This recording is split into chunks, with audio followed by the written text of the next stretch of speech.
Hurmatli obunachilar, eski shahardan Marotga yetmas turib, yangi qurilgan domda ro'parasiga joylashgan Ugravoy joyimiz, Yulistaga qaratgan uyimiz. 11 sotiklik, kottedj qilaman desangiz ham bo'ladi, kommersiya quraman desangiz ham bo'ladi, yashasangiz ham bo'ladi. Uylarning ichida yaxshigina. Shuni birgalikda obzor qilamiz. Ketdik. Bismillah.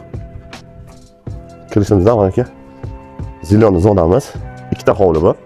Bu tarafdan hovli taylangan, bu tarafga hovlimiz bor. Hovlimiz birinchi qismi. Uylar ichida bitta shunday yengilgina birgalikda obzor qilamiz.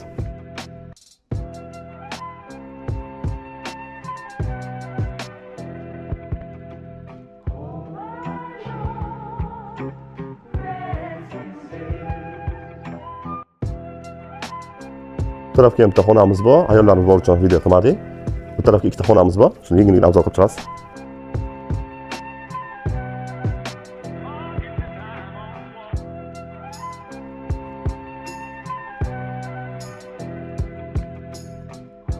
Hovuzlarimiz bor ekan, suvlar ham o'tgan ekan, gazdan muammosi yo'q ekan. Bemalol to'rtta kattedj chiroyli qilib qursa bo'lar ekan. Bu tarafda ham sizlar esa katta joy qoladi. Bu esa hovlimiz 11 sotikga joylashgan. Egalar nomer talab etamiz. Kimga qiziq bo'lsa, bemalol savdo qilib olsanglar bo'ladi. Real notka real qilib pastdagi nomerga bemalol aloqa qiling.